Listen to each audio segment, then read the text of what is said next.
Hello, Brett. Yo, yo, Figure that was you. where's Nelson? Oh, Nelson is moving a fridge and moving some other shit. I don't fucking know. But is there a way you can quiet down that background? It's super loud.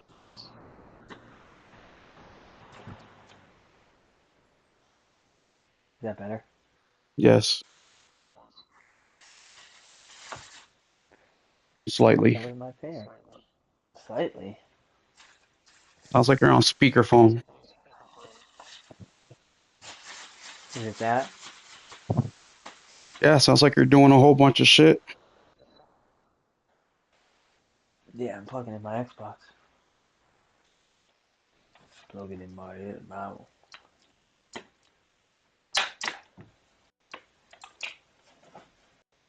We are live, FYI.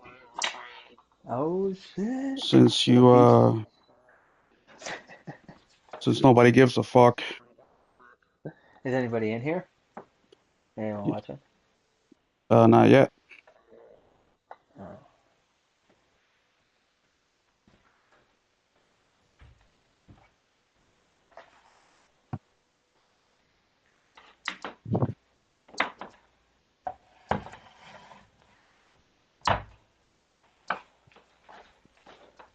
Dum, dum, dum, dum, dum, dum, dum, dum.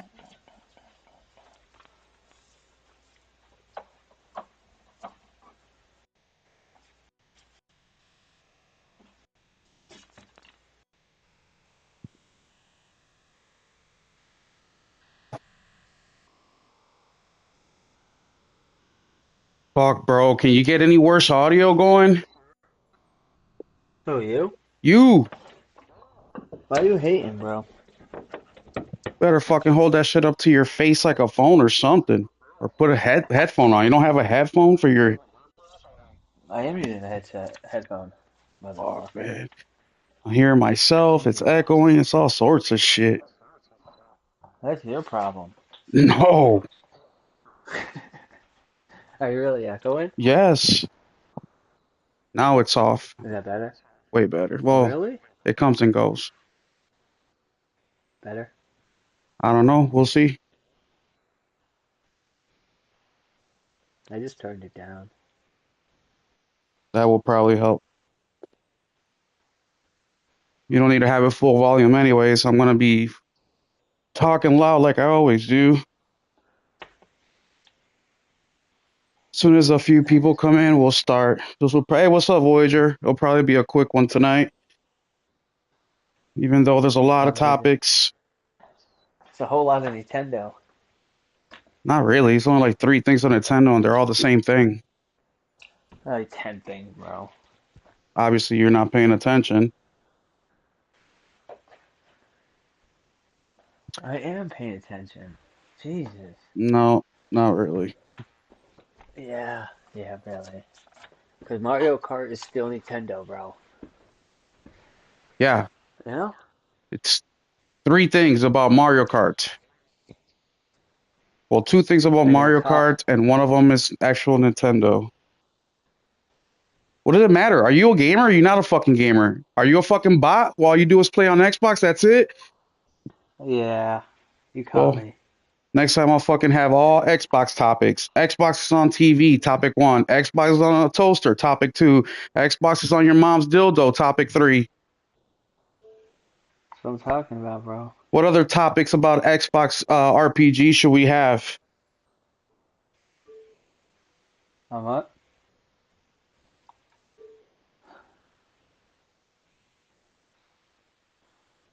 Actually, perfect. RPG, how's the audio if you're still here, which he's not? He fucking left. Okay.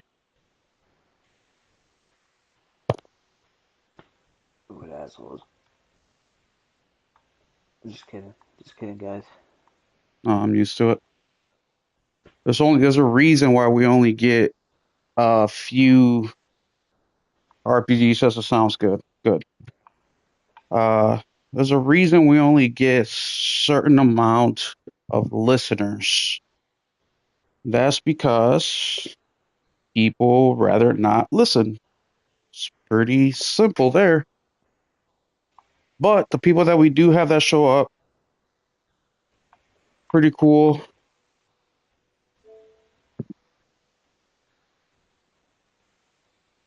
They're Agreed. engaging.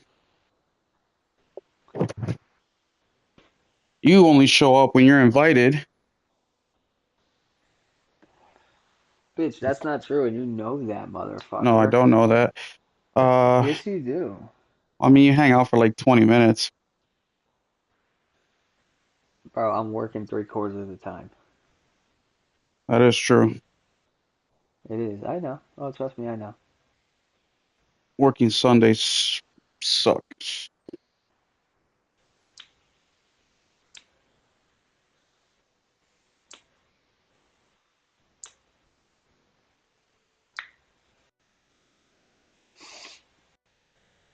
Well, my podcast numbers have been growing, RPG. What does that mean? Means that we're the shit. It means that it's so small that uh, a 1% increase is still an increase.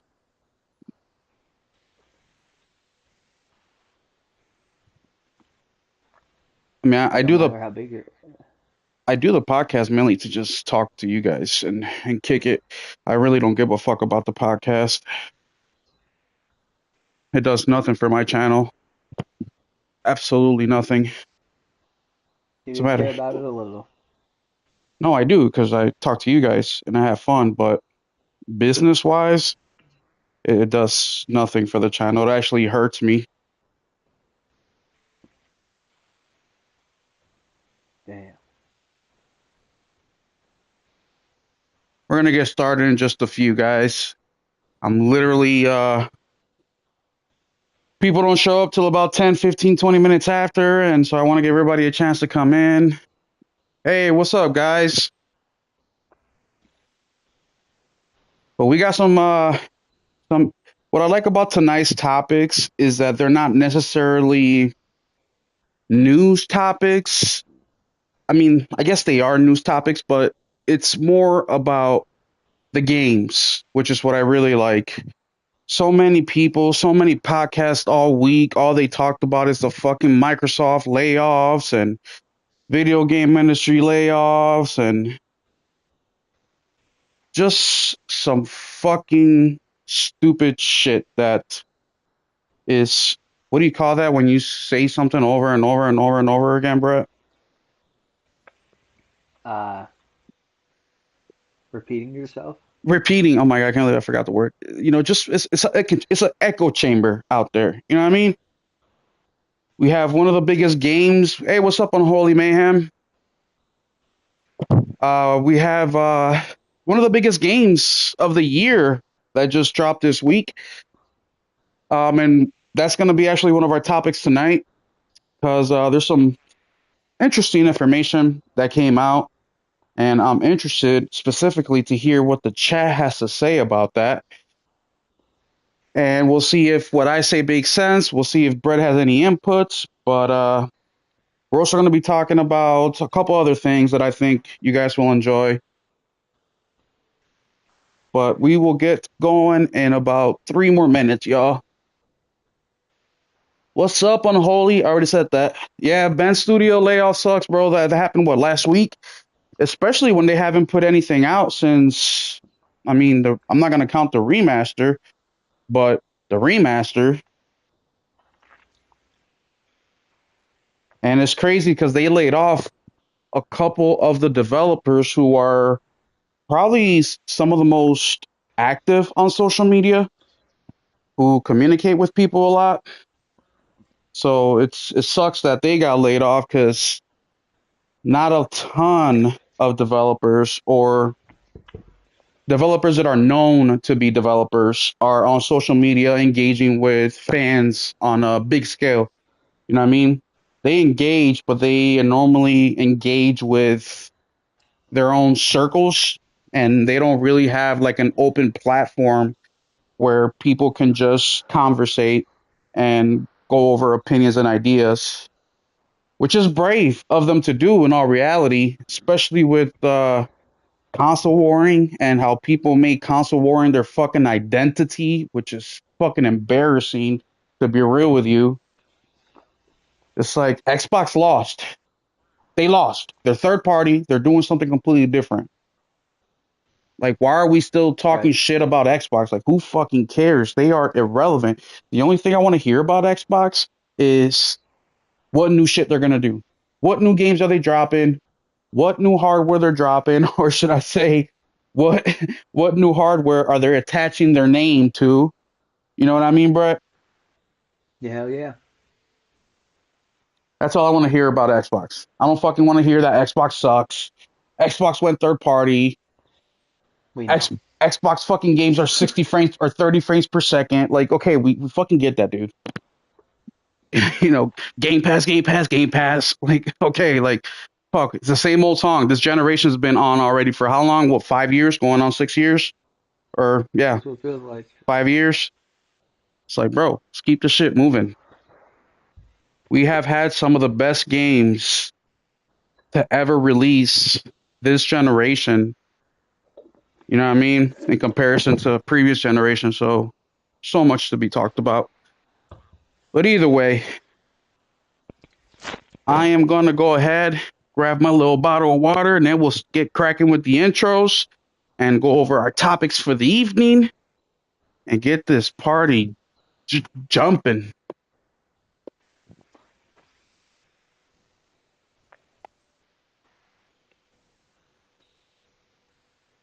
All right.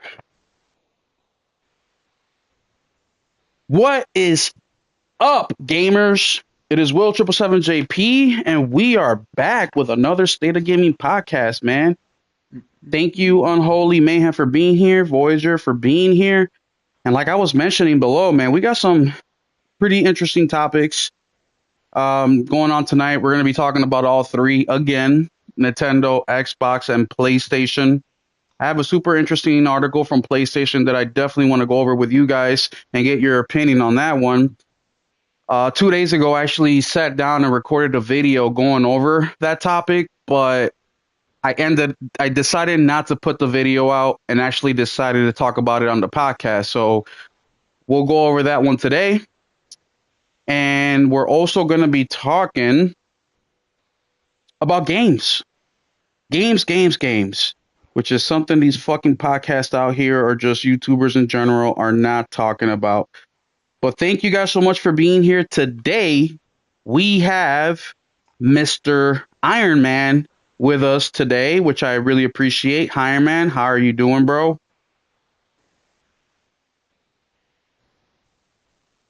Well, I guess Iron Man don't want to answer. Uh, Nelson Gaming Culture says he's running late today. I don't know how late. He said that he's going to be moving some fridge and shelving, and I don't know what the hell he is going to be doing. But if he hops in while we're on the show, he'll hop in while we're on the show. But Iron Man, are you back with us? I guess not. Well, let's get this party started. So this week, guys, I have been playing nothing but Death Stranding. Absolutely nothing but Death Stranding. And by Death Stranding, I mean the very first Death Stranding. I have not sunk my teeth into the second one at all. Um, Death Stranding is a game that I got day one back in 2019, I believe it was, or 18 or 17, but I didn't like it. And because the second one looked that much more interesting to me, I decided to jump back into it and actually take it serious. And I've been having a good time with it. Been having a really good time with it. There are some issues, some minutia in there, but overall, I'm really digging the game. I'm really digging the story. I would like to say I'm almost done with it, but with Death Stranding, you just never know. Unholy says they couldn't out console. So yeah, so many games coming out, so many to keep up with. Honestly, I still have to finish Death Stranding 1. Yeah, so that's what I've been playing this whole week is Death Stranding 1. Literally nothing else. On Tuesday for the Just Playing live stream, I did play FBC Firebreak with the boys, and then I think Friday I played. What's up, Atreyu? I played Space Marines 2. Are you back with us, Brett? Yeah.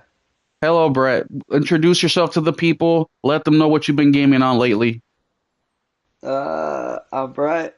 Iron Man on Xbox. I primarily only game on Xbox at the moment. But I've been playing a shit ton of Space Marines too, like an ungodly amount of the Siege mode. Uh, and I just downloaded Diablo 4 because the new season starts on Tuesday, so I'm looking forward to that. But I've also been playing a lot of Night Rain. That game, there's something about that game. It's just highly addicting, super addicting game. I don't know why. I've only beaten two bosses in over 24 hours, like main, like final bosses, but I still keep going back. It's fun. Yes, so that's what I was telling the people that this week I've been playing nothing but Death Stranding, and then I also played FBC Firebreak with Dante, RPG, and Henry, and then I play some of that Space Marines Siege mode with you as well. But Hmm. I'm trying to finish up Death Stranding 1 so I can move on to Death Stranding 2. Like, I'm just super excited to get that one or play that one. I did pick it up day one, but these multiplayer games, they eat up so much of your damn time. Like, if I would have focused on just Death Stranding and not played any of the multiplayer stuff, I would have been that much closer to ending the game. But either way, it's all gaming, it's all fun. Unholy Mayhem says I've been playing Ghost of Tsushima. I want to beat it a second time before Ghost of Yotei comes out. Yeah, I got the platinum for Ghost of Tsushima after playing it for like the fifth or sixth time last year, and I love that game. Um, Atreyu says hi, Brett. Hey, hey, what up, what up? I know RPG has been playing a lot of Death Stranding 2 as well, so let's go ahead and start our topics with Death Stranding because I don't really know what people are saying online because I have everybody that's been talking about Death Stranding muted, including a friend of the channel, Wooly Gamer, who, because of Wooly, a lot of people played Death Stranding. A lot of people went back to playing Death Stranding because of him. But he gave us a warning a few days ago that he was going to be talking spoilers and talking about Death Stranding nonstop. So he said, mute me because I'm not going to stop. And I don't blame him. He loves Death Stranding. So I muted him. I just unmuted him today. But I don't know much of what people are saying. I do know that people are enjoying it. I see all my friends playing the shit out of it. But I wanted to read an article with you guys from Game Rant, and it's titled Death Stranding 2 Quality Mode Isn't Necessary. And the reason I want to read that one amongst a couple of others is because one of the things that stands out from Death Stranding is obviously the visuals and how great it looks. And with the PS5 Pro, which the game is enhanced for the PS5 Pro, I wondered that. I'm like, damn, how advanced did Kojima make this game visually? And what kind of advantages he took with the PS5 Pro? So this article will answer some of those questions. And as you guys know, I generally don't like reading too many articles. So today we're going to be article heavy. And it starts off with saying the quality mode in Death Stranding 2 on the beach is largely unnecessary, according to a recent report from well-respected benchmakers. Most Death Stranding 2 players are hence advised to go with the performance mode, especially if they're playing the game on the PS5 Pro. The follow-up to one of the most unusual open-world games in recent memory, Death Stranding 2 officially hit the market on June 26th following a brief early access period available to anyone who purchased one of the higher-tier editions. Like its predecessor, Kojima Productions' newly debuted title offers players a choice between quality and performance modes, which has been standard practice for AAA games since the 8th console generation. Now, I want to stop there real quick because that's completely fucking bullshit. It is not standard. On PlayStation, it is. It wasn't standard on Switch, and it definitely wasn't fucking standard on Xbox. Continuing on, the Death Stranding 2 graphics modes aren't created equal, according to a recent analysis by the benchmarking experts at Digital Foundry. Which characters which characterizes the quality presets as largely unnecessary. Although the base PS5 naturally makes a bit more compromises across every setting, it's it was still found to have no issues maintaining a stable frame rate across both modes, 30 frames per second in performance and 60 in quality. So what this article is basically saying is that look, you don't gotta do shit. The game looks beautiful, is running really really well. Brett, does that even surprise you? No, Why doesn't it exactly? Why doesn't it surprise you? Why the fuck are they writing this article?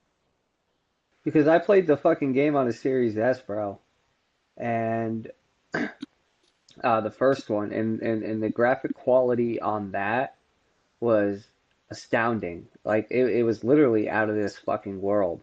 So when you take a console like the PS5 or even the PS5 Pro, I mean, I I don't know. I just feel like they wrote an article to write a goddamn article. I Yeah, mean, it doesn't. I mean, first of all, the purpose of the PS5 Pro is to play in performance mode, isn't it? Isn't the purpose of the Pro is to play in performance mode to get the 60 FPS with the same graphical settings as like a graphical mode, or is it the other yeah. way around? I'm confused. The purpose of the PS5 Pro is to get games with the same visual fidelity that you get on quality mode, but at performance mode, meaning 60 frames per second at 4K. So that's the goal of the PS5 Pro. And when the PS5 Pro first came out, I kind of didn't care because the PS5 base gave me options as is. You can do 30 Hmm. frames per second, 40 frames per second, or even 60 frames per second. But the difference is that when you reach that 60 frames per second, the visual fidelity does drop, and you can definitely tell. On PlayStation first party games, it's not, well, to me at least, right? Because I'm not like a frame snob, or I don't really care too much as long as the game looks good, plays good. I don't really care, especially with the art styles that they do now. Some of these games are extremely gorgeous, and you Hmm. couldn't even tell, graphically that it's like whatever. Uh, but the one thing that I loved about PlayStation is that they included that 40 frames per second mode, which to me was the best of both worlds. And you got that fidelity bump, but you also got that performance bump.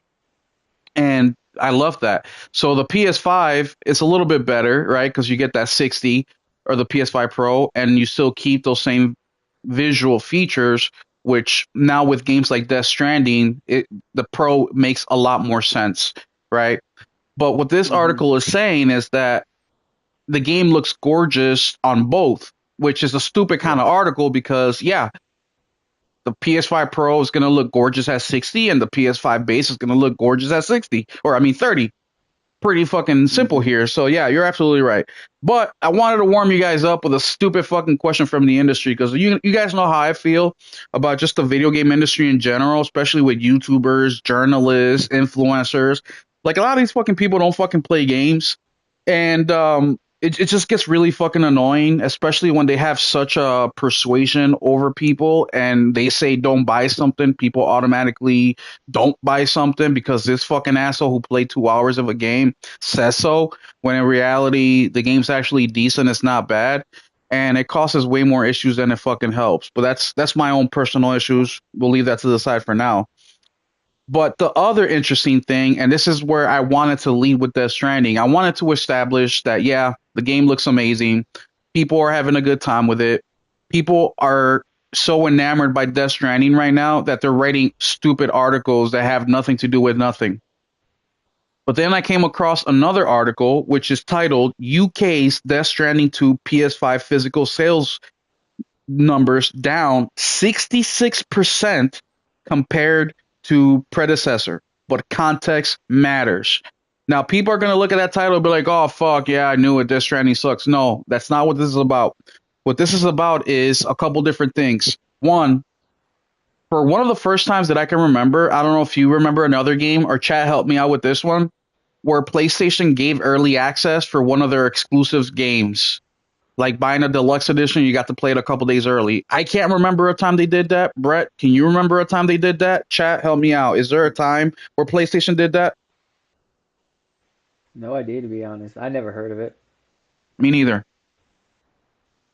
So I think that had a lot to do with it as well, because getting it 2 days early for a $10 increase is not bad at all. Even I was tempted to do it. The only thing that stopped me was I wanted my physical copy. The other thing too with that is, of course, physical sales are down because they didn't even offer. Oh, Dreams had early access, so that's rare. Yeah, that was what, like 8 years ago, something like that. That's a long time.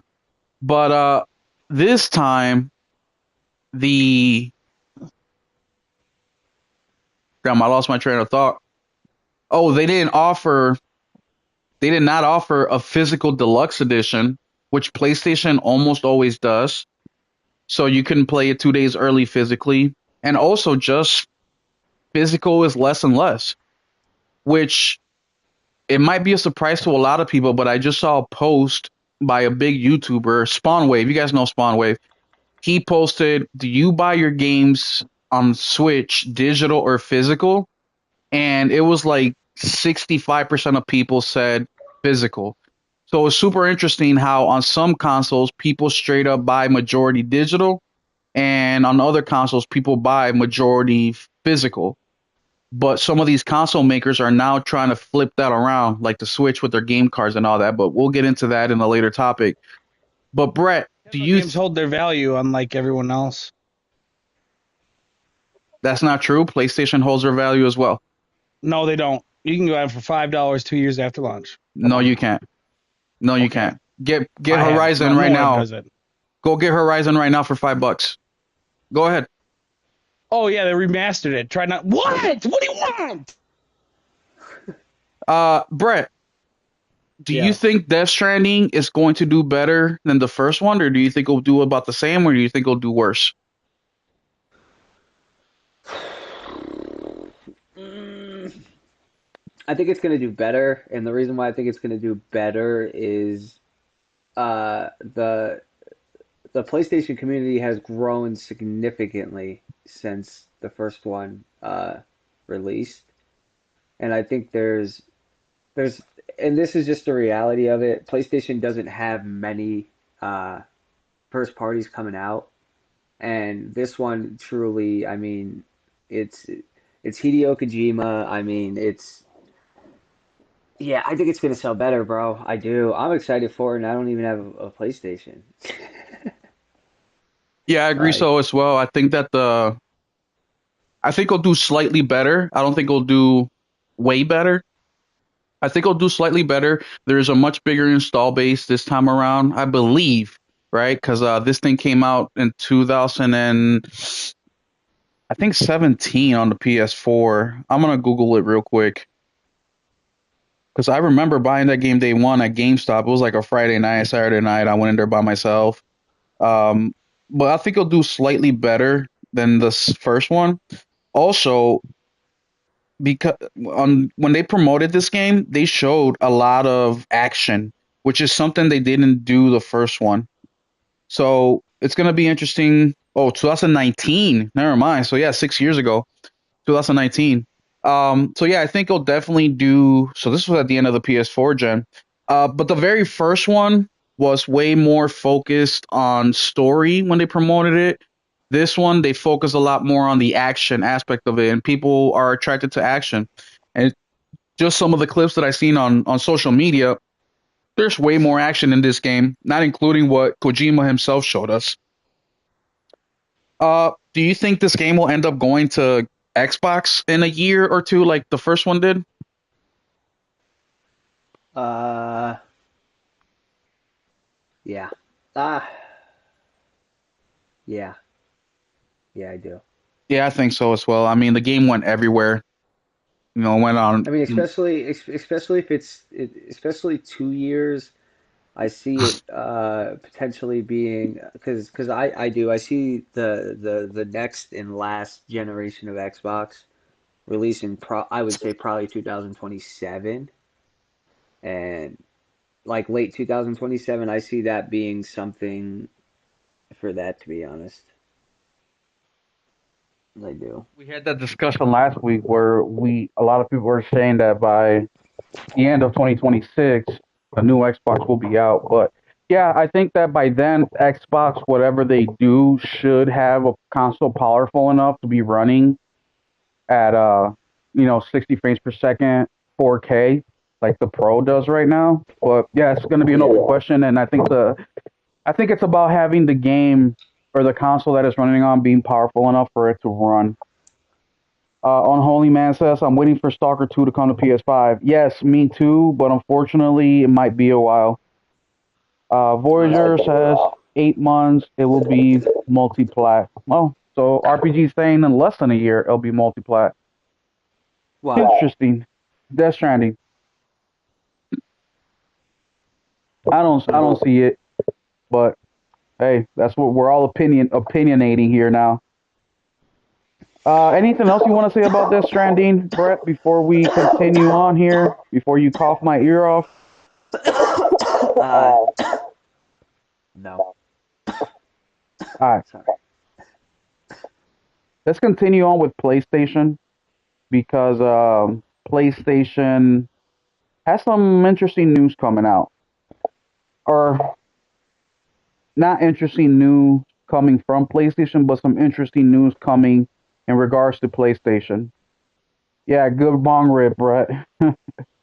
I want to read this other article that is in lines of the first one, and the title is Sony has bad news for first-party titles on PS Plus.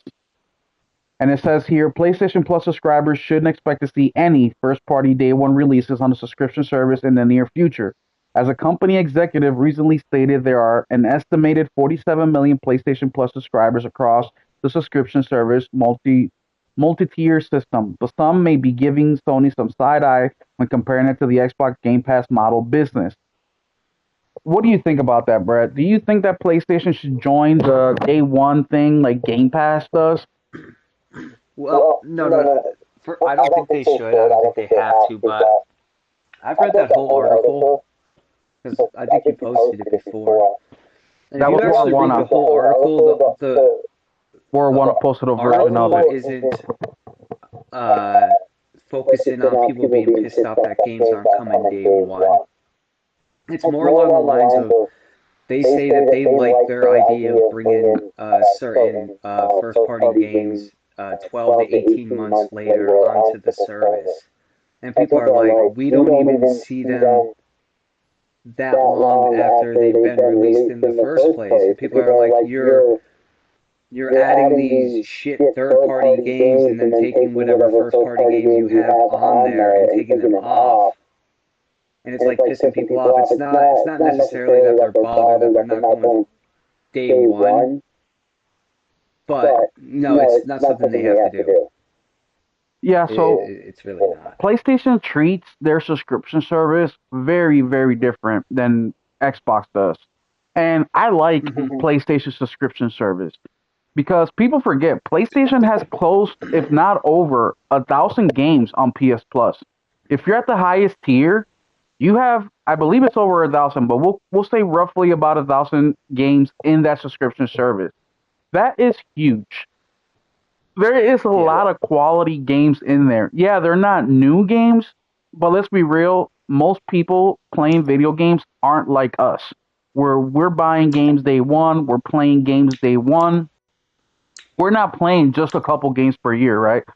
Which that is to me a much more solid service for people like that because now they have basically unlimited amount of games that are high quality games to go into. Now, Game Pass does things a little bit differently, which has hurt their brand, but I don't care about them financially. I care about the games. But I do like that they do put games day one on there, right? You don't want to pay for a game day one, especially when games are $70, $80. You can pay for the month, and now you can access all those games, which I definitely see the value. But that's where Game Pass value is on the day one service that they offer. If you go look at their catalog is only between 300 to 400 games deep, maybe a little bit more, maybe closer to 500 now. So you're talking about half the games that you can get on PS Plus. So two different subservices, they run it two completely different. I buy most of my games, so I don't, I don't really care neither or. But what do you think about that, Brett? What do you think about Game Pass and how they do it with their day one games and how it's hurt them over the last, this console generation? I mean, it's one of the, in my opinion, one of the biggest like reasons for Xbox downfall and their whole transition into third party. I mean, I'm with you with the value is there as a gamer, but it brings down the value of their games, which then in return means that they have to put their games elsewhere, which then means in return that fuck us, because they're looking at it as you guys don't really support us in a way that we think you should. So now we're gonna come out with our games third party. They're gonna be PS5 Pro enhanced. We're gonna allow PlayStation to post like specific clips of our games working on the PS5 Pro on their Twitter account and have YouTube videos of it. It's like that's kind of the position they put themselves in. But it's also at the same time like the gamer themselves, like they kind of stopped buying games also. And it's like fuck you guys, like all of them, like not only fuck Xbox as a whole for having Game Pass and operating it the way that it does, but also fuck the gamer who kind of ruined the brand itself also by participating. Like I participate, used to, I canceled mine, but I used to participate in Game Pass, but not because I get free games. I do it because I get the game online with my boys. You know what I'm saying? It wasn't. Oh, I'm gonna get it. Like first of all, half their games aren't like really games that I enjoy. I'm mainly a third party gamer. Like I don't know. Yeah, Brett, the people are complaining that your shit's echoing. Um, well, I agree with Brett, and like Unholy said, I believe that the free to online play, multiplayer, or online play should be free. Like I don't, they do it because they want to make money, obviously, but I just think that it's not fair that PC gamers get to play PlayStation games free while PlayStation gamers have to pay for it. But that's a separate discussion with it all. Um, but yeah, there's definitely different values to both of them. I think the value isn't quite there for the hardcore gamer, and whatever you did there, Brett, sounds fucking beautiful. I don't Yeah, I took think off my headphones. I think that the quality isn't quite there for people like us. You know what I mean? I think this is more of a casual thing, subscription services. And I do encourage casuals to go subscribe to one of these. If you're on PlayStation, subscribe to PlayStation Plus. I do like that they give you 3 monthly games that are free. I like that, on the higher tiers, you get the throwback games, the PS1, PS2, PS3 games. I like that, the cloud saving. That's probably my favorite thing from there. It's a cloud saves. And of course, with Game Pass, the best thing that they have going is the day and date. I don't buy Xbox games because they don't do physical copies, and if they do, they don't put the damn game on the disc. So fuck it, I'll just pay the $20 for the month, play whatever exclusive I can't wait to play on PlayStation. I'll play it there. I did that with South of Midnight. I did that with what other game was on Xbox recently? I Doom. forget. Doom. Well, yeah, no, I bought my brother-in-law bought Doom on PlayStation for me.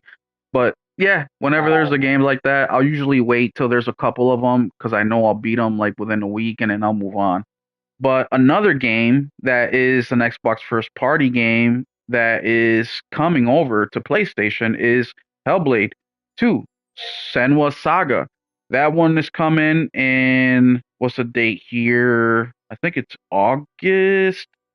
Here, let me just go ahead and read this real quick. PlayStation 5 gamers who purchase Senua Saga Hellblade 2 Deluxe Edition will be treated to an unexpected bonus. Senua Saga Hellblade 2 was initially released on Xbox over a year ago as a day one Game Pass title, despite selling quite poorly. The sequel to 2017 Hellblade Senua Saga, Senua Sacrifice, was able to garner very positive reviews, settling at an 81 on Metacritic the exact same score as its predecessor. Xbox multi-platform strategy, whatever, blah blah. Damn, where the hell's the date? That's that Xbox tax refund. Hellblade 2. Yeah, I don't. It doesn't say the damn date. I think it's in August. Can't believe this thing doesn't have the date. But if you buy the deluxe edition, you get the first one for free, which is a nice little give. I also, from my understanding, is if you It buy was on it, sale for $3 for a long time. if you another thing too with this is I think you're able to play it right away. The first one, I'm not sure, but I heard somewhere that you can. Anyways, I don't know anybody who's gonna pre-order it. If you pre-order it, let me know, confirm or deny if you can play the first one. But my biggest problem with Senua Saga, which I did play and beat, was that it was a step back in every sense of the word from the first one. So many things that they did on the first one that they didn't do. It's like they almost focused the second one for it to be like a demo of sorts. Like even the combat was very simplistic. It felt very QTE style. There's no exploration in there. The story was really lacking. Even the whole thing with Senwa, where if you lost, that your arm would start turning black, and then once it reached all the way to your shoulder, you would die. Like you had to start over the game. It was game over. Like they took that away completely. The impact of the voices was lesser than in the second one. The first one, it was a very mysterious thing. It was, Senwa fighting within herself, trying to not listen to them, but trying to listen to them. The second one, it felt more like they were teammates, and they took away that suspense. It just felt like a downgrade in every sense of the term, except visually. Hey, what's up, Henzo? How are you doing? Brett, did you play Senua Saga on Xbox? The first one? Yeah. Yeah, I played a little bit of it. What you think? I mean, graphically, it's amazing. I like the I didn't beat it, but I like the psychological thriller vibe to it. Like you said, like she's fighting, like the whole game, she's like fighting with herself, but at the same time, like you know what I'm saying? Try to like decide like. Do I listen to the voices in my head? Do I not listen to it's pretty fucked up in that sense, but it's not really a game for me. Like even in terms of like I say this about like even like PlayStation's top games. Like I'm not a big fan of cinematic style games. You know what I'm saying? Like I don't want to just be walking for 45 minutes and then fighting for 5 and then walking for 45 Didn't you want minutes to and play then Starfield? The fuck? and I already said Starfield's main game is not good at all. Well, neither Starfield that's any shines. Bethesda game though. Weren't you a fan of Bethesda? That every game you just fucking walk all day. No, I didn't. I don't like. And this is what's crazy. I don't like any Fallout games. Like the only games linked to Bethesda, I don't even think they're Bethesda games. I'm pretty sure they are though. Was the Dishonored games? Yeah, I didn't like those Those either. were Those are arcane. those were literally the only games that that I liked in that type of like art style and all. I didn't like Fallout 3, Fallout New Vegas, Fallout 76. I didn't like any of those games. But Starfield, when I beat it and then I started to interact with the side quests, I was like, "Oh, bro, this is actually pretty interesting." But outside of that, every aspect of the game is pretty dog shit. I'm not gonna lie. But the side quests were so good that it really like made the game worth being played, in my opinion, because they were that fun, they were that interesting. I agree But with that. outside, yeah, like even like everyone's like God of War, and I'm like, oh, dude, like nice and all, but like I'm used to like full fledged like nothing but nonstop action God of War 1 through 3. I'm not really like trying to row a fucking log down the stream while talking to my son or being chased by some chick doing quick time events while I'm on my fucking sleigh. Like I'm not really that's not the shit I really want to in any game. It doesn't matter what platform it's on. That's just me personally though. So no, I didn't Hellblade is not a game for me. Uh I think there are people that like it, but I think like a lot of like those I haven't met them. Xbox fanboys, I don't think they really played it as They much didn't as they play it at claim to all. have. They You didn't. know what I'm saying? 6 hour game. They didn't. That's what I'm saying, and I'm gonna sit here and be. I played maybe 5 minutes of the of the second one, and I was like, nah, it's not for me. It's just not for me, dude. And it's that simple. It's just not for me. Yeah, I agree with Graphically, it's you, sweet Brett, though. on the whole Starfield thing. The side quests were way better than the actual main game Well, itself. Oblivion's Um, like that too. Like the fucking main story is close some fucking portals. It's what you make of the in between because they can't write for shit. You got to kind of make your own. Yeah. You know what I Yeah. mean? Their writing is just god. It's atrocious in every game. You got to make your own fun. Yeah. so yeah, Yeah. Hellblade is coming to PlayStation. Once again, you get the deluxe edition. You'll get the first game, and also it's gonna be pro enhanced, so you'll be able to play it at 60 frames per second, which is something you can't do on the Xbox side of things. So yeah, do I recommend the game? Not at the money they're asking for. I No. would definitely wait till it's on a deep sale. Wait that shit for Visually, that shit to go to PlayStation Plus. the the visuals are really good, but honestly, that's it, guys. I mean, the combat is less than rudimentary. Like I can't explain to you. There's no words for It how. makes Rise seem in depth. Well, Rice kind of is in depth if you know how to play it. You know what I mean? There's different things you can do, but this isn't even. That's a terrible comparison. I guess if you play South of Midnight, which is kind of a basic combat as well, that feels like complicated, not enough buttons on the controller game compared to Hellblade. So crazy. Um, anything else you guys want to say about Hellblade coming to PlayStation? Nobody cares. Yeah. I don't think anyone cares. So the next thing I want to get back into is PlayStation. So PlayStation, PlayStation, we talked about the subscription service, right? We've also talked on the podcast before on PlayStation's monopoly with their digital store. If you want to buy a game on PlayStation digitally, you can only get it through the PlayStation Store. You cannot get it from anywhere else. Well, Sony's actually facing a class action lawsuit over that. And here I have an article from GameRant that's going to kind of explain a little bit about it, and then we'll go over it.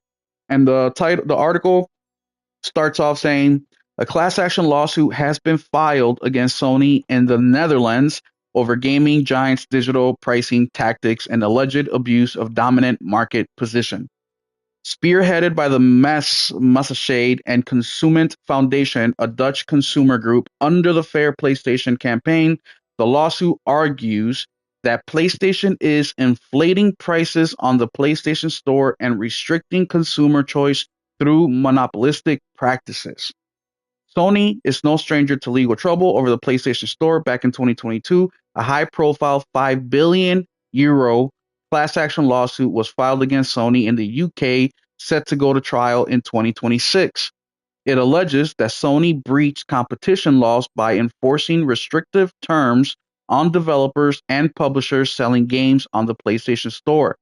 The Dutch lawsuit against Sony, filed earlier this year, builds on these accusations but focuses specifically on the impact within the Netherlands, where PlayStation holds a whopping 80% shared on the console market.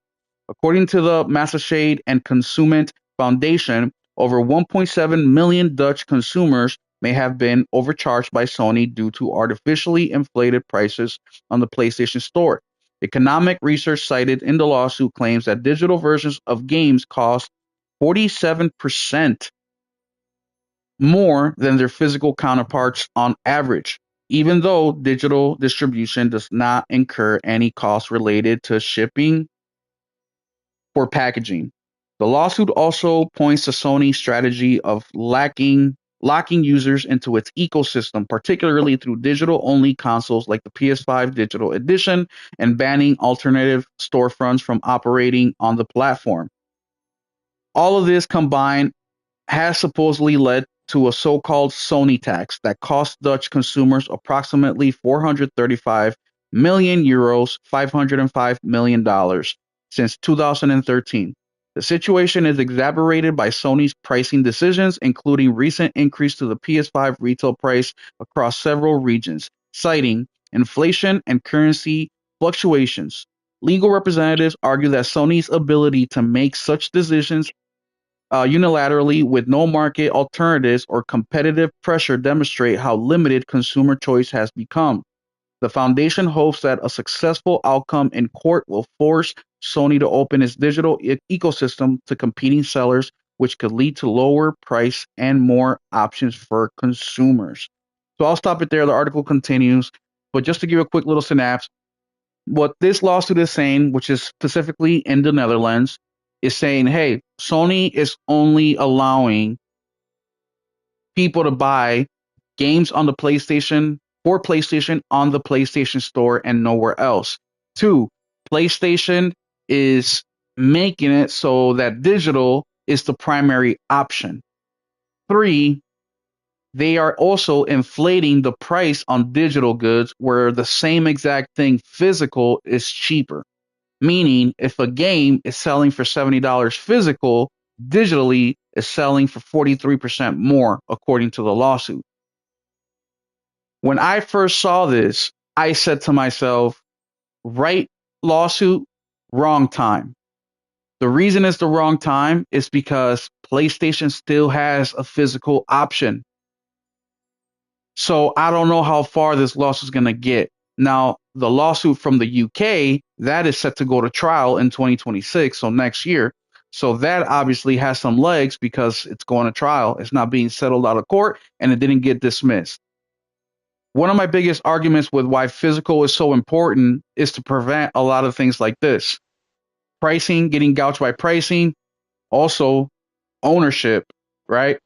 But we'll start with Nelson this time. Nelson, what do you think about this lawsuit? Do you think they have a chance? And do you think PlayStation should be opening up the store to other businesses to be able to compete? I wouldn't. I know that. That's the whole point of having a store. I can't get stuff from Apple on on another thing or what. You know what I mean? Like, but I wish they could have like the codes and shit like that again. But I don't know how none of that shit works or how they get them.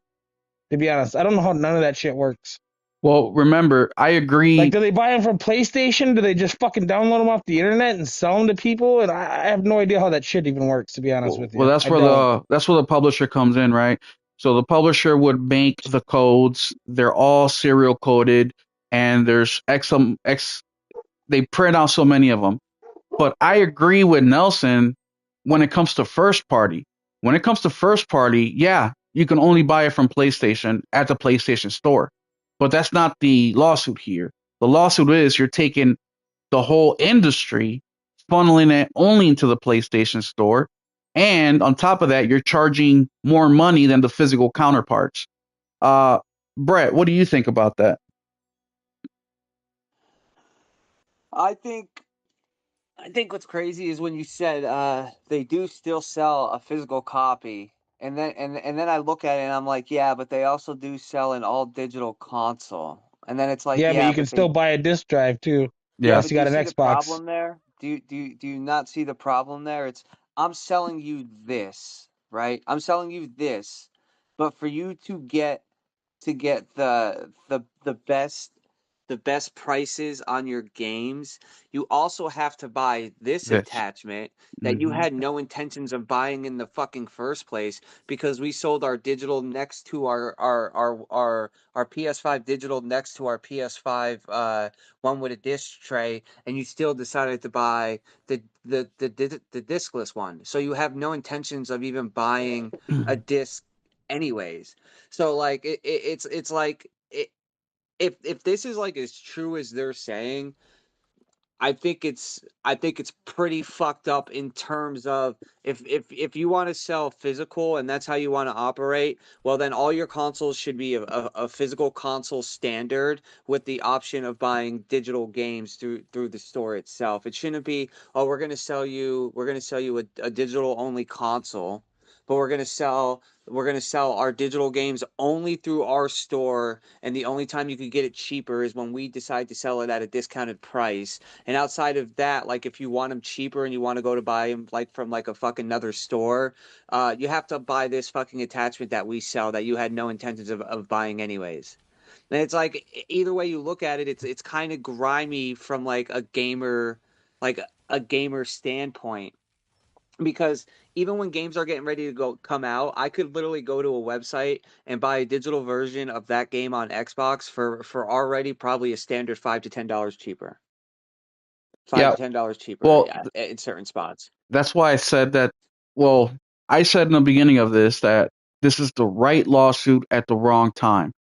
And what I mean by Yeah. that is, and I agree with Hero. I think that I think this lawsuit does have legs, but not the whole lawsuit.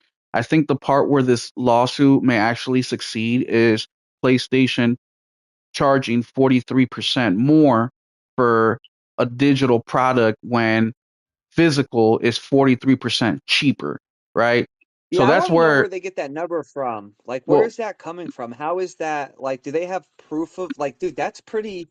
Like, are they talking about in terms of, like, oh, I could go buy a used physical copy anytime I want, usually for like a cheaper price if I no, wait like a week or so? no, Like, that's not what they're do they talking about. really, like, if I go to the PlayStation Store in another country, the game is really a higher price standard versus a Wait a physical minute. price But standard? now you're getting into a whole different topic because this is only in the Netherlands, right?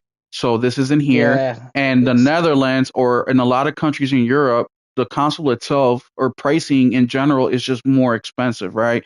It depends on the Right. market itself. Oh, you And know why it is? I know why that is actually. Now that I think about it, I know why. It's because like they have a tax for digital goods in European countries because they want it manufactured in their. I forgot about that. There's a tax on digital goods because they want it manufactured in their country. mm, There's like a tariff on it. okay. I mean, it's We it's went an over this it's a few years ago. it's an interesting thing because then it like makes me wonder like everything that they're saying like to produce a physical game does take more work. So if a physical game is $70, shouldn't it just like the standard digital access to the game be slightly cheaper even if it's Yes. like $5? Yeah, well, that was my argument a couple weeks ago on the podcast. I'm like, well, how are you? Because we were talking about the game pricing going to $80. And I'm like, how are you going to tell me that you got to increase pricing because cost is going up, developer cost is going up, all this cost is going up, but yet digitally, you don't have to produce none of this shit. You don't got to fucking Yeah. print art covers, the disc. You don't have to hire anybody, labor. There's no Shipping shipping. all the way across the There's planet. there's none of that shit. So why am I paying? In reality, it should be inverse. It should be if you want physical, you got to pay extra. If you're buying it digital, then you're paying less.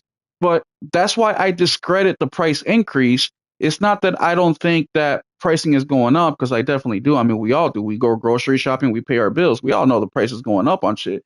But my problem with this whole thing is taking away, or it's a monopoly. Doesn't matter if you're buying an Xbox game. Doesn't matter if you're buying a PlayStation first party game. The only way you can Yep. buy that game digitally is only through the PlayStation Store. Now Xbox has That's a right. store, so why can't I buy the game? Why can't Xbox compete and allow me to buy the game through them for PlayStation and PlayStation take their 30% cut? They don't do that. And that's where this lawsuit has a lot of legs. But then I say it doesn't at the same time because as That's gamers, not your platform either, we though. have, yeah, I know, but we're not talking about first party games. We're talking Yeah, I know, but about, everything's made for their platform. I get that, but without the game, that's just unsportsmanlike conduct from PlayStation. That's what that is. And what they're doing is, if you want to put your first party games digital and charge whatever, okay, you can only get it through there. But anything third party shouldn't be only through the PlayStation Store. They started pulling all the shit out. Yeah. All the PS Plus fucking subscriptions, cards, those got taken out. All the digital codes. Remember, you used to go to Walmart and all they had was a piece of cardboard there with a game picture. You take it up. They either give you a physical copy or a digital code on your receipt, and then that was your game. you cannot do that anymore, which allows for the pricing to be set. There's no, it's whenever PlayStation goes into a sale and they want to bring it along. Another thing too that PlayStation does that third party developers really hate is they need to have an arrangement with PlayStation on when their game will go on sale and on discount.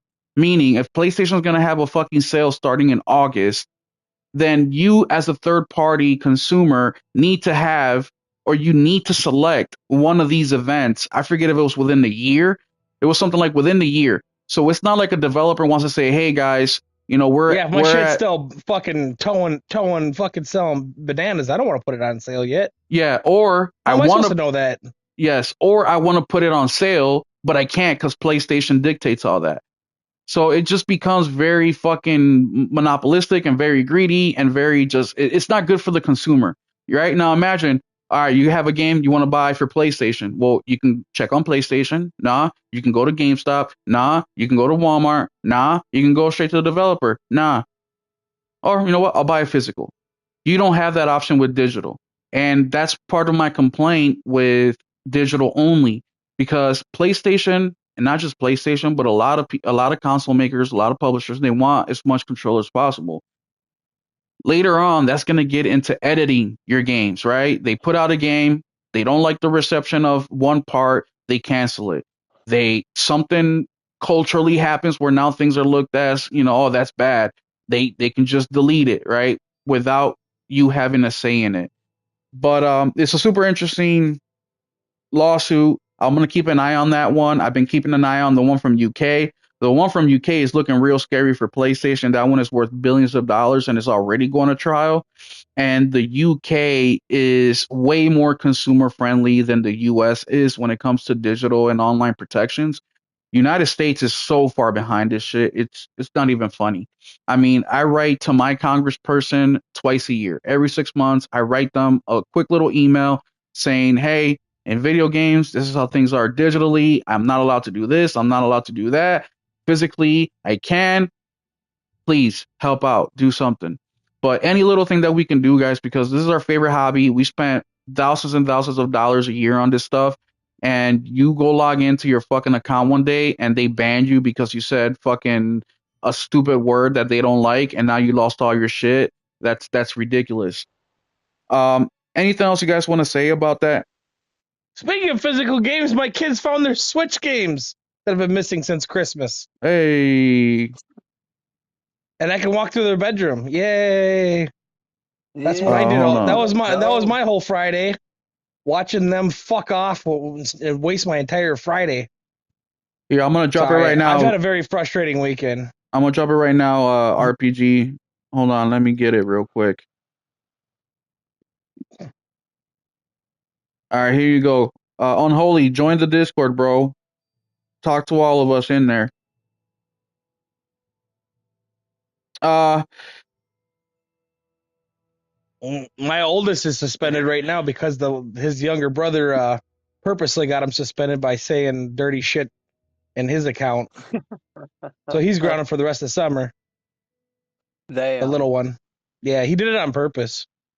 Because that's my kids, man. Fucking good kids, huh? so moving on Talking shit about you. Go away. Moving on to kind of a little bit of the same topic that we just discussed with PlayStation. Let's move on over to Nintendo real quick, because there was a big update for Mario Kart World that just dropped, and people are extremely pissed off about it. And this goes in line with what we were talking about PlayStation and the control they have. So the title of the article is Mario Kart World players frustrated by new update, and it says here, Mario Kart World has just received a new update and many players are unhappy, as avoiding intermission courses when playing online will now be more of a challenge. Since its release alongside the Nintendo Switch 2 on June 5th, Mario Kart World has become one of the most popular titles on the new system, because it's the only one. With the fans of the franchise enjoying its many new features and enhancements. Unfortunately, not every part of the new game has been well received. In a radical change from past entries, Mario Kart World featured a semi-open world, allowing players to explore between races in a new free roam mode. The game's course are larger as well, with fans now able to sniff out alternate routes that could make getting to the finish line even easier. Not just that, you can jump on rails, you can jump on walls. It's crazy. As Nintendo's major Switch 2 launch title, Mario Kart World has been a boon for the new hardware, with the franchise remaining one of the company's most popular since the first entry, Super Mario Kart, was released for the NES in '92. Although reviews have been largely positive, a recent change has fans desperate for a new mode in the racing title. The version 1.1.2 update for Mario Kart World is now live, and while the small patch does fix a few issues, it also makes a big change to online multiplayer. The patch notes simply state that the course included when selecting random in a wireless versus race have been adjusted, but data miner Oatmeal Dome went to uncover to find out what this really means. In Mario Kart World, there are two Dome, types are of we even courses: taking that serious? lap base and intermission, with the latter tasking players with traveling to the track and completing a single lap once they arrive. The latter has been entirely popular in the community, and before this new patch, entering an online versus race via the random option would enter players in a 3-lap race. Now, getting one of these more popular Mario Kart World races isn't guaranteed, as one of the 3 intermission courses may also be chosen. The update has players begging Nintendo for the addition of a classic mode, though it's unclear whether this feature is on the way. Mario Kart World fans have taken to Reddit to air their grievances about the change, with some even stating that they will no longer play online, and others regret their purchase of the title altogether. This isn't the first time players have been dissatisfied with the game, as some fans are baffled by Mario Kart World's missing flag feature in multiplayer lobbies. All right, I'll leave it there. But Mario or Nintendo going in here, updating the game, and taking away features that people really, really love. For those of you guys that don't know, there's a feature called Knockout Mode. Knockout Mode is a mode where there's 24 players, and as each level goes by, people get knocked out up until you have the remaining last, I think it's 8 or 10. And it's very grueling. It's very fun. It's very challenging. The stakes are very high, right? Because if you've been in for 5 races and you get knocked out, that's it for you. There's no coming back. Then you have another mode called versus. That's your typical versus mode. You v somebody else. Well, with this new update, what Nintendo is doing, what they're saying is, we don't want you to game on knockout mode, or we want you to play on knockout mode very similar to versus mode. So they completely changed the fucking gameplay of that mode. And people are really pissed. Now people are saying, hey, this is just like versus mode, except without the fucking high stakes. Like, what's the fucking point? So the question comes into play is, Nintendo's doing this, right? But should a studio, a developer, a publisher be able to go in there and change complete modes because they feel like it? Nothing's broken. Nothing needs to be fixed. It's just they feel like the balancing is off. Should they be able to do that? Nelson, we'll start with you. I don't know nothing about these modes, so I don't know if they're good or bad or what. Fucking. Well, it doesn't matter if they're good or bad. What matters is people are pissed off. Should Nintendo or any publisher be able to fucking change these modes just because they want to? Not after you buy it. Shit. If I bought something for something and they take it away from me, I'd be pissed. What about you, Brett? What do you think about what's happening over there at Nintendo? I think it's grimy, but as someone that like grew up playing Destiny 2, we lived through a thing called sunsetting, which took entire DLCs, entire storylines, and like took it from you, and they got away with it. So like I'm not surprised. I'm not surprised that like they did some shit like that. But it's definitely fucking scummy, and you should definitely not be allowed to fucking. I don't understand how they are allowed to do it. You definitely should not be allowed to do it, like at all. Yeah, this is another situation of they have total control, right? And the other shitty thing about Yep. this too is that if you have a physical version of the game, it's irrelevant because this is an online mode. And two, the Switch itself needs to be connected to the internet for the update. So there's nothing you really can do. Before it was if you have the content, you have it installed, as long as you don't delete it, it will always be there. Now it doesn't really fucking matter because they changed the whole fucking thing up. But another thing I want to say to people is why would you expect Nintendo to not do this? Like that is my question. Like when I bought my Switch 2, I was fully aware of the end user agreement. I was fully aware of the online connectivity. I was fully aware of the game cards. I was fully aware of all this shit. Doesn't mean that I'm happy with it. Doesn't mean that I'm not going to stop talking about how it needs to change. But I understand that this console is a throwaway console. This console doesn't really belong to me. I paid $450 to basically borrow it from Nintendo. That's what you're doing when you buy an item from Nintendo nowadays, is you're borrowing it from them. It doesn't fucking belong to you. So it's just crazy to me that people are actually getting upset over this when you knew the deal. Or did you not think it was going to be this bad?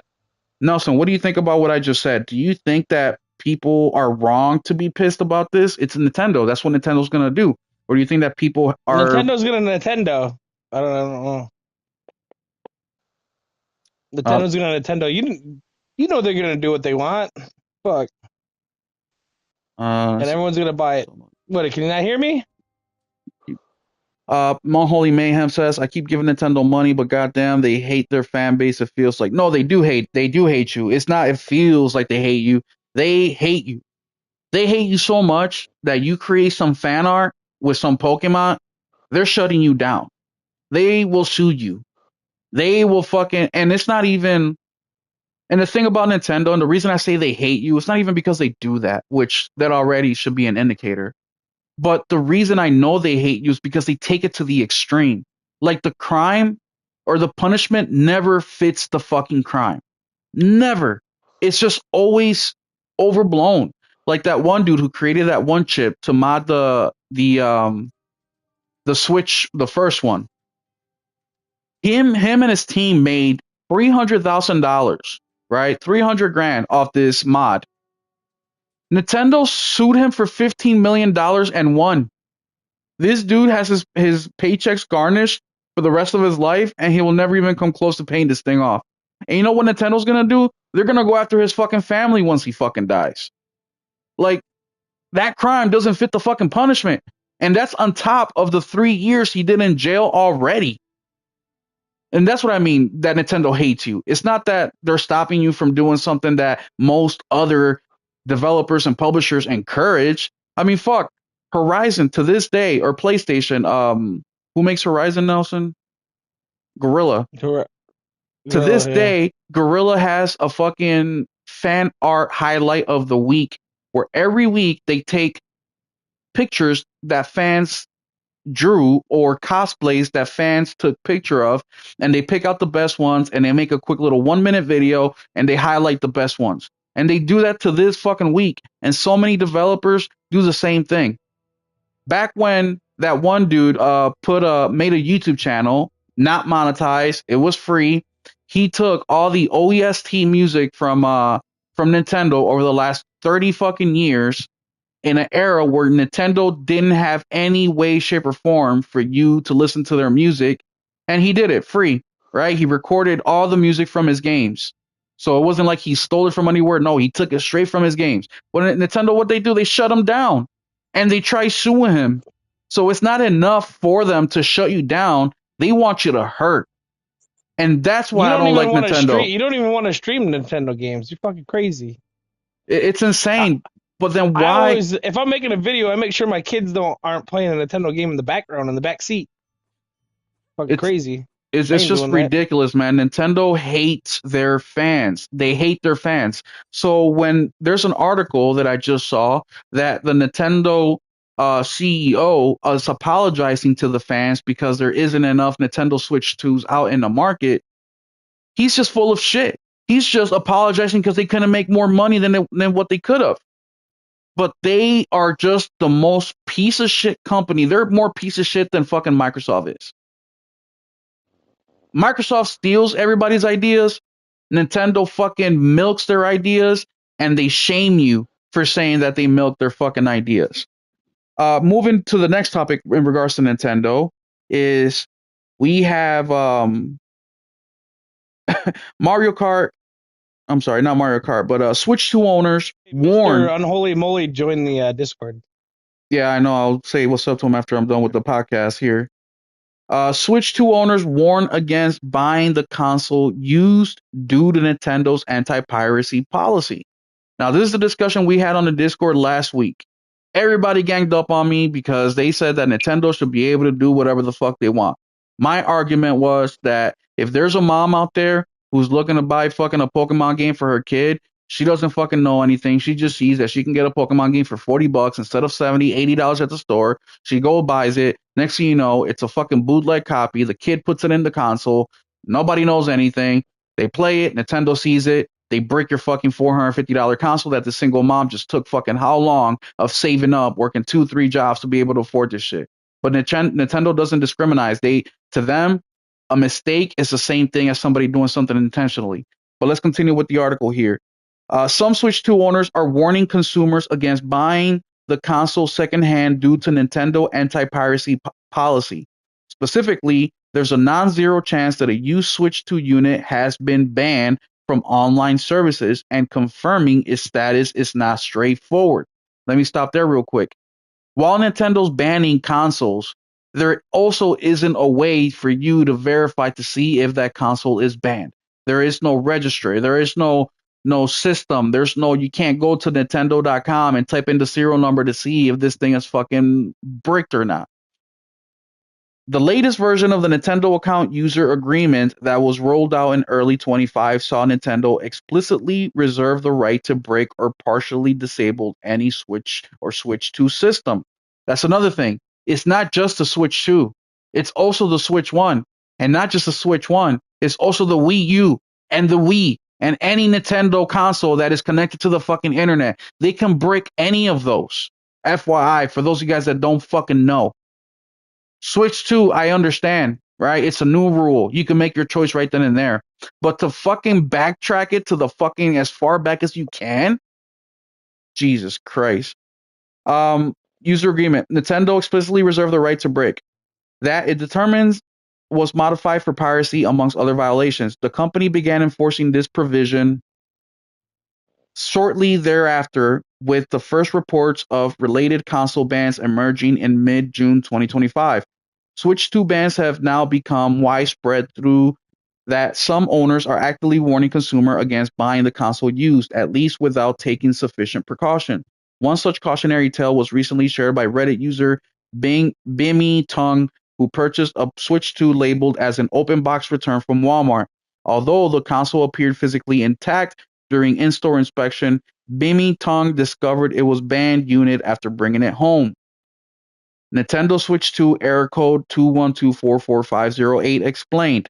Upon going through the process of transferring their Switch data to the Switch 2, the user found themselves greeted with the dreaded error code. The use of online service on this console is currently restricted by Nintendo. The message reads, according to Nintendo support pages, this restriction typically results from violation of the Nintendo account user agreement or non-fraudulent or unauthorized transaction. Among other infractions, the ban is tied to the console serial number and cannot be sidestepped, though it's reportedly possible to appeal it in some scenarios. Another error code, 21244007, may appear in similar cases with the specific code seemingly depending on Switch online service the banned console attempts to access. That's all I'm going to read for now. Nelson, what do you think about all this banning shit? For what? The breaking. What do you think about that? You think Nintendo should be able to break their consoles? People hack Switches all the time. That's the reason PSP didn't make money. You knew it was coming. Yeah, but the question is, should Nintendo be able to fucking break consoles? Yeah. Well, you are an enemy of gaming. Brett, what do you think about Nintendo being able to break consoles? Should they be allowed to? Brett, you there? I hear something. No, Mhm. no. Yeah, Nintendo shouldn't be allowed to break consoles. What they should be able to do is break your fucking account. If you are doing some shady shit with your account, then absolutely block that shit, fucking delete it, whatever the hell you got to do.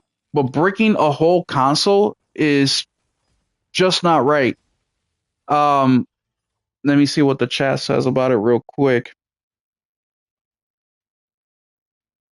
Chat's going crazy right now.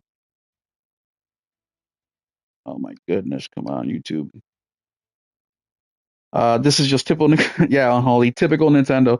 They just like our money, that's it, but they will keep getting their money, so they'll never change. Nintendo goes far, far beyond what they need to do. It's crazy. I saw the MIG switches are getting banned and people are buying used Switch 2s and they're already brick. Yeah, they shouldn't be bricked. Yes, I agree. To buy something. Yeah. So, what do you mean it does nothing? If you have like Nelson, who's got most of his library digitally, you break his account, he just lost on thousands upon thousands of dollars. Yeah, but if you have all physical, then you're good. Then you fucking no punishment. You just fucking. Yes. But if you're That's why you're okay with it. No, I'm not okay with it. But I'm saying in comparison, because the working with the account is you are doing something wrong within Nintendo's network. That's their network. They own that. What Nintendo is saying is you don't own your hardware. We own the hardware. There's a big difference here. So when you're talking about bricking or banning somebody, you can do it on their platform, but the console is your platform. Also, the other question too is how many people are doing something illegal on their console any fucking ways? Not the majority of people, but the majority of people are suffering. Um, is Brett finally back with us yet? No, Brett. I don't think so. I don't know. I just remember on PS1, everyone fucking would go around school. It was like the guys that didn't sell weed sold fucking PS1 games. Yeah, I've never owned a pirated game. I've never. I didn't either, but they slung those around like fucking $5 a pop all Yeah, around and school like well, crack. that's the reason Nintendo has stayed with cartridge for all this time, right? I know they have. Yeah. But we're in such a different era now, and on top of You that, could hack everything. You could hack the fucking Pentagon if you know what you're doing now. yeah, you're talking about less than 1% of the 1% of the 1%. I mean, you're talking about maybe 10 people in the whole world that are able to do that. So to punish the whole world for 10 people just doesn't make any logical sense. Man, the fucking on PC they have those games cracked in 2 minutes. You think it's one guy doing that? He got all day to fucking crack every game in 90 seconds. 3.5 million consoles sold in 4 days. How many people are hacking out of those 3.5 million? I don't know, but I know if Not no if fucking you go to million. if you go to any Nintendo fucking previous console, all you gotta do is you YouTube up and there's a million motherfuckers that'll show you this, do this, install this, and you got everything. It's not that difficult. Fuck, I got a Wii with every goddamn Nintendo game on it now. 5 minutes. The majority of people aren't doing that. You'd be surprised. It's not about being surprised or not. It's simple. The majority of people aren't fucking hacking games. They're not pirating games. Majority of people just aren't doing that. They're just not. Yeah, there may be a lot of people, but it's not the majority. Spreads like the plague, man. Look at the PSP. It's still not the majority. Well, that it's console didn't make no money. So let me ask you guys a question. We're all in the gaming space. We're hardcore gamers. We know about this shit. How many of you guys know of one person who's fucking pirating and hacking games? Because I don't fucking know not one. I have 1,000 subscribers in my YouTube. I have 50 people in my Discord. I have 300 people that I fucking have subscribed to my X, not including the other 600 that I follow, that 99% of those are fucking hardcore gamers. And I don't know not one fucking person. And you're telling me that there's more fucking people out there hacking this shit than there's people that's not. Not you, Nelson. I'm not yelling at you. I'm just screaming in general. You know what I mean? It makes no sense. I'm not denying the fact that there's people out there breaking the fucking law. Nintendo protecting intellectual property is important. And they should be able to protect their intellectual property 1,000%. I said this last podcast. Coming up with good ideas. People, they wouldn't need a lot of this shit. That's the problem. PC is the worst goddamn invention on the planet. I swear to Christ. If you pay $450 for a Switch 2, the idea that Nintendo can remotely disable it feels like a violation of ownership. Modding for personal use, like fixing Joy-Con drift or backing up legally purchased games, shouldn't risk turning your console into an e-waste. Critics will argue this will overstep legal boundaries, especially in regions like the EU, right, where they care more about consumer rights than here in the United States. It is overreach. It is false positives. People are suggesting that Nintendo has already bricked. Well, we know that Nintendo has bricked Switch 2 consoles using the make flashes, right? Even when the users are claiming and showing that they only backed up their own games. And I've seen this on YouTube a couple different times where people are showing their physical games right on the table, but yet their Switch 2 console is bricked. This raises concerns about overly broad enforcements or errors that could punish innocent users, especially since factory resets don't resolve the issue. Bricking doesn't address the root of piracy. The Switch eShop, criticized for being slow and cluttered, pushes some users towards privacy for convenience. Pirates often find walkarounds, while legitimate modders or tinkerers bear the brunt of these rules. Focusing on improving services like the eShop could reduce piracy a little bit. That's something that they can do, but they fucking don't, because they rather punish every fucking body for the mistakes of a few. Nintendo's approach is more about control than fairness. Bricking a console you've purchased outright crosses a line from protecting their ecosystem. It punishes experimentation, which stifles innovation and repair rights. The vague EULA language, too, on top of that, covering everything from piracy to modifying hardware, gives Nintendo too much power to act unilaterally,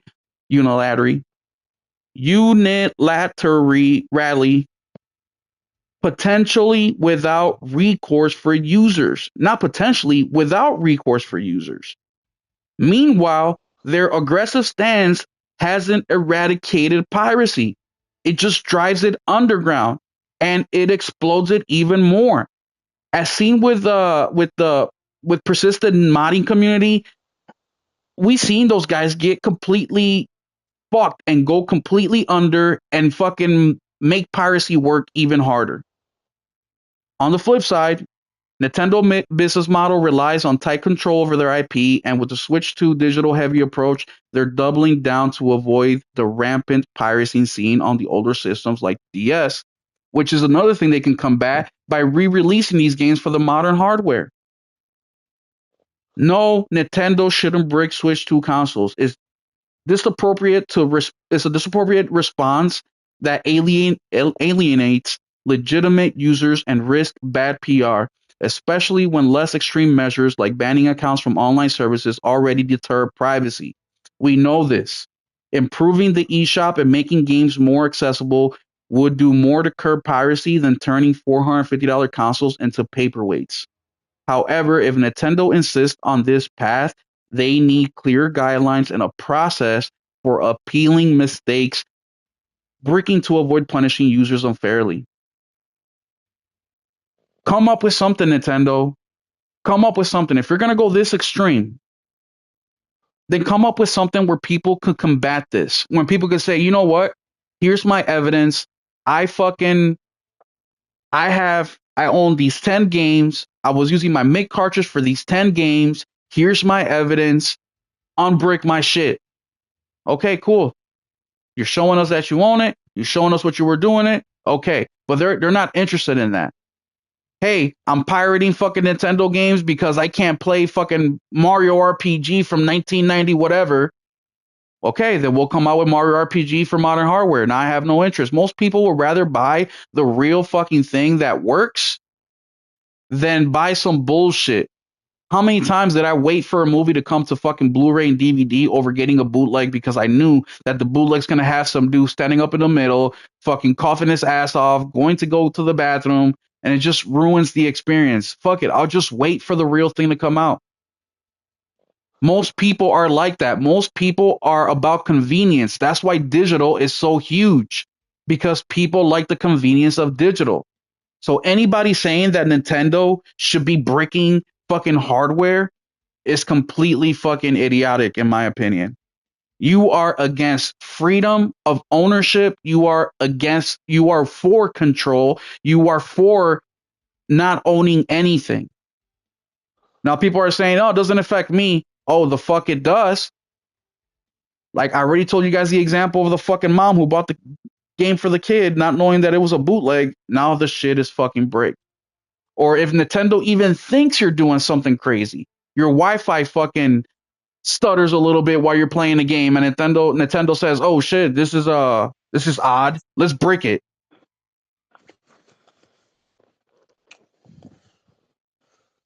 Nelson, anything else you have to say about that? Oh, move on. I don't care. Get a PC if you don't like it. You can fucking mod all kinds of things. Put porn in your shit. You'd be happy. It's not even about modding. Modding is just one of the things. It was just what I came up with. I don't know what else these crazy bastards do. I don't want to think about it. Yeah, no, you're absolutely right, Unholy. But you're gonna have people that just protect the shit, whether it's PlayStation, Xbox, or Nintendo. And then the rest of us are affected. All right, let's see what else we have here. So we talked about the Switch. We talked about PlayStation, PS Plus. We talked about Xbox. We talked about Hellblade. Oh, here's a fun one. We'll probably close it out with this one. Xbox 360 gets an unexpected update, man. That's This the first console update in like 10 years, isn't it? This something like that. This console is fucking 20. What is it? 20 PS3 years old. gets semi-annual updates though. I can't believe that shit. Yeah, that's because the user base on PS3 is actually pretty huge. It's still a few million. Yeah, I know. It was actually above like Xbox One like a couple of years ago, Mm-hmm. which is kind of crazy. People forget the PS3 was actually a very powerful piece of hardware for its time. Great with media too. You can do anything on it. It says here, Xbox fans have discovered that shit, I beat the game? Xbox 360 received new update with changes to the console dashboard. The new Xbox 360 update comes almost a year after Microsoft shut down the console marketplace on July 29, 2024, greatly limiting access to a wealth of games from the 7th generation console. In August 23, Microsoft announced that the Xbox 360 marketplace was shut down on the aforementioned July 24th date, nearly 19 years after the console launched in 2005. The Xbox 360 greatly impacted gaming during the 7th generation, making online connectivity a vital feature for consoles going forward. Before the marketplace shut down, players were able to access a storefront to buy digital copies of indie titles, Xbox Live Arcade titles, and full releases like Grand Theft Auto 4 and the original Call of Duty, Modern Warfare 2, just to name a few. Leading up to the storefront's permanent shutdown, Microsoft and its third-party partners offered big discounts on digital Xbox 360 games, which I took advantage of. I bought about 10 games for $1. allowing players to buy any title for cheap and build up their library. After the shutdown, players wanting to experience some of the Xbox 360 greatest games will need to purchase them physically if they haven't already downloaded the title before the shutdown. Reddit user Tradewalker discovered that the Xbox 360 dashboard received an update on June 24th, and other gamers in the US appear to be noticing the update arriving on their console as well. The dashboard update appears to fix the image stretching issues that players experienced when navigating the Xbox 360's UI. This issue mostly affected game thumbnails that appeared when users inserted a game disc into the Xbox 360. Although the dashboard update doesn't appear to have made any other changes, many Xbox 360 gamers are pleased to see Microsoft continue to offer some support for the console despite the Xbox 360 marketplace being inaccessible. So pretty interesting. All it is a new dashboard, right? It fixes some of the issues that the dashboard had.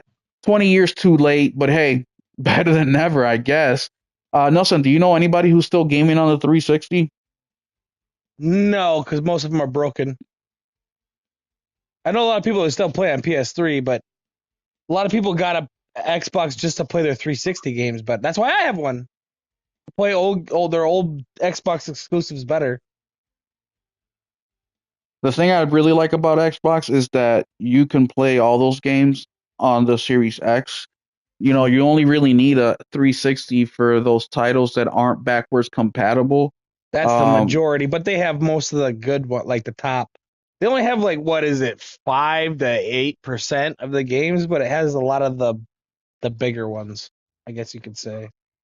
The only problem with backwards compatibility to me, though, is a lot of good games get remastered or remade or whatever, and then it makes having that kind of useless. Yeah, not all games. Most games don't get remastered. You know, only the top one of the The good ones. 1%. You know, so um, it's a nice feature to have. I wish PlayStation has something like that as well, where you put in, you know, like a PS3 disc, and if there's something available for the current gen, then you can just play that. That would be cool. It's not expected, of course, but that would be cool. You know, people forget the days where you bought a console and you knew that you had to start your library over again. That was just the standard. People now get pissed when there's no backwards compatibility, but it's like, bro, your whole gaming life you can play your fucking previous generation games, and now you expect that to be a thing. Which, hey, it is what it is. But It's nice for me, but it's not make or break because I don't want a system to be held back forever because it's got to do. Like a lot of the reason PS3 costs so much is because they had a PS2 and one chip built into it. so yeah, it's a nice thing to have.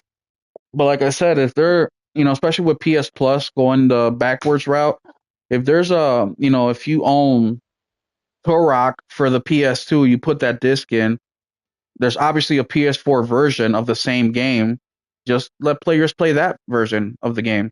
You still need to insert your disc in, just like if you do the $10 upgrades, right? If you did that with Horizon or the other one, the motorcycle game, you still have to put your disc into to play that every time, even if you did buy it, and even though it's a digital upgrade, they can do the same thing. And I think that's where Xbox. That's probably my favorite thing about Xbox that they do. I mean, I can insert any 360 game.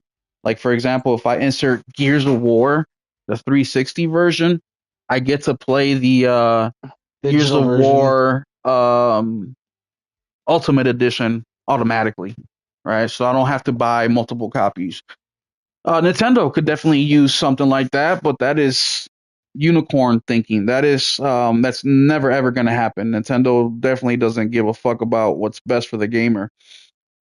Um, yeah, I think that's all the topics, man. Last thing I want to talk to you guys about is some actual games. Death Stranding came out this week. Next month, the month of July, there's some interesting titles in there. Is there anything in July that you're looking forward to, Nelson? I don't know. I don't even remember what's coming out in June, to be honest. Most of the stuff is August, man, that I want. August is gonna be a huge month. Ridiculous. The end of August, beginning of September. I got plenty of games to play till then. I think I accidentally beat Expedition 33 while I was talking too, and I don't remember. I don't know what the fuck happened. I'll have to watch it. Or you can just load up your last save and do it again. It auto saved. Yeah, in July, there's a few of them, man. There's a few of them that I'm really looking forward to. They're all smaller games, but I'm really looking forward to my physical copy of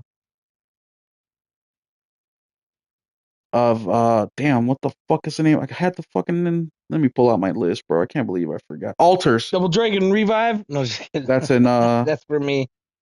is that coming out next month? No, that's October, I think. No, Altars. It came out physically on the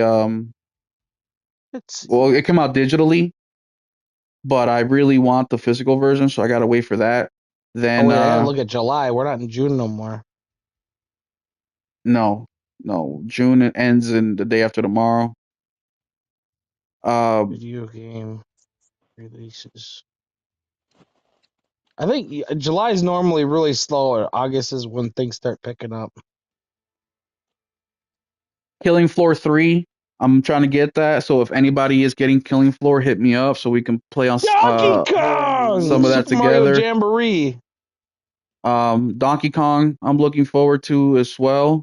Grounded 2 early access for the next 3 years. Woo! Yeah, no, I'm not fuck grounded. Oh, Ninja Gaiden Ragebound. Hey, I might actually get that. Ready or not, that's another one in July that I'm looking forward to. July is really thin, man. Holy crap! It's like basically a Nintendo month. You got Mecha Break free to play if you got Xbox or whatever. It's in the beta or whatever. Tony Hawk 3 and 4. Who cares? Donkey Kong, Super Mario Jamboree, Grounded 2 in beta.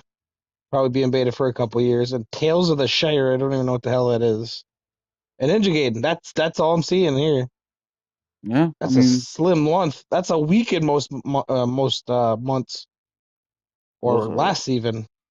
Those are well, I mean that's because you're not you, but most people are fucking just AAA gamers. Oh wait, there's more. Oh wait, no, that's January. They're AAA gamers for the most part. So if the game's not big, it doesn't even register. In the meantime, you have games like Killing Floor, fucking you have the RoboCop. That wasn't on this list. Yeah, you got the Wu-Chang. Never mind. That's not a low month. You got Killing Floor 3. Mm-hmm. I don't know what Wild Gate is. Shadow Labyrinth. Patapon for Switch and PC.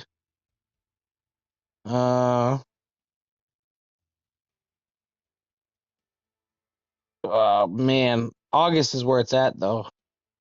You got Dying Light, The Beast, Gears of War Reloaded, Mafia: The Old Country, Kirby: The Forgotten World DLC, Metal Gear Solid, Shinobi: Art of Vengeance, and Lost Soul Aside. Woohoo! God damn! I hope not, but I got a feeling Lost Soul Aside is going to be a shitty game. I hope it ain't. Won't. I got a feeling it will be.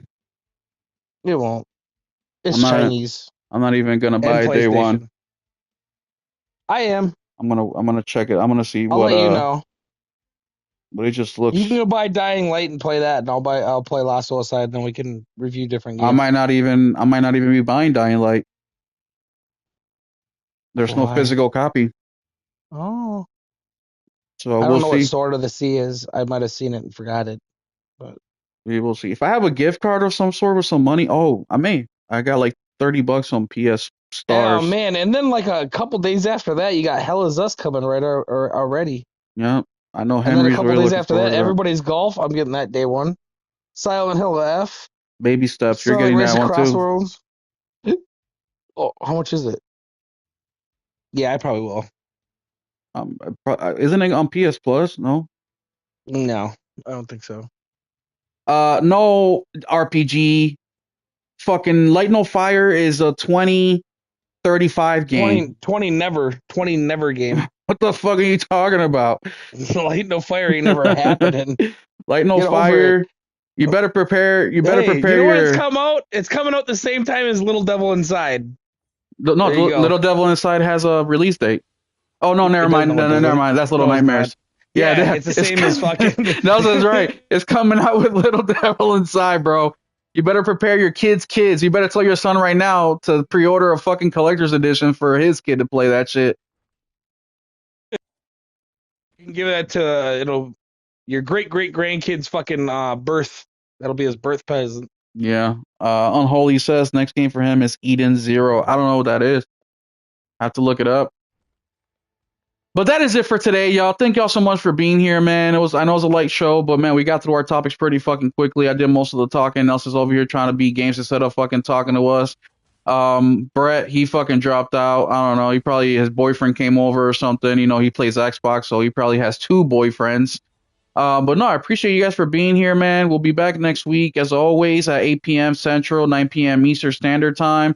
Maybe Nelson doesn't have a fridge or shelves to put up that day.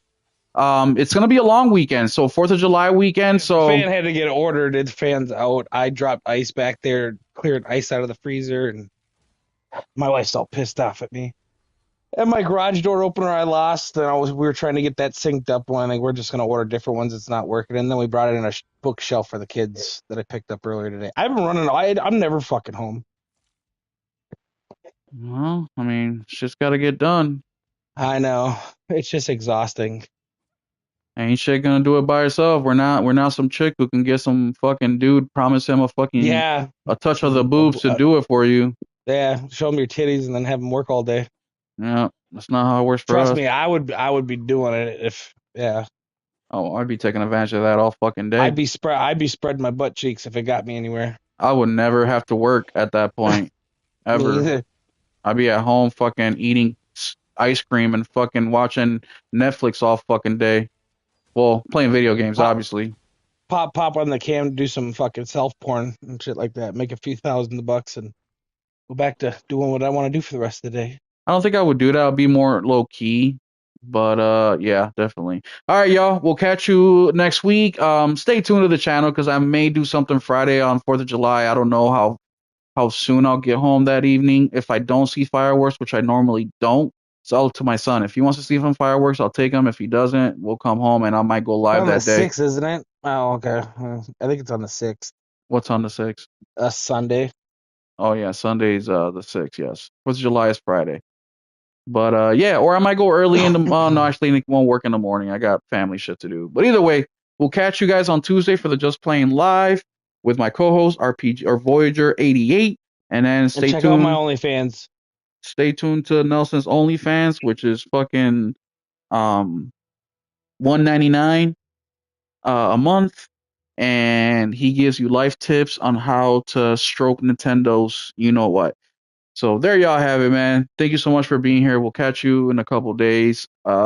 Hero, have a good night. Thank you for showing up, bro. Nelson is here. Unholy, thank you. I'm gonna check you out on Discord. Man, it's been 9 years since I visited the US. Never pre-order, but I'm definitely pre-ordering this after I get paid this week. Everybody's golf. Say your name. What, Voyager? Voyager 88. But yeah, catch us on Tuesday with me and Voyager. We'll be playing something. I think we should play some Borderlands, Voyager. What do you think? Let me know. All right, guys. Have a good one. Keep it gaming.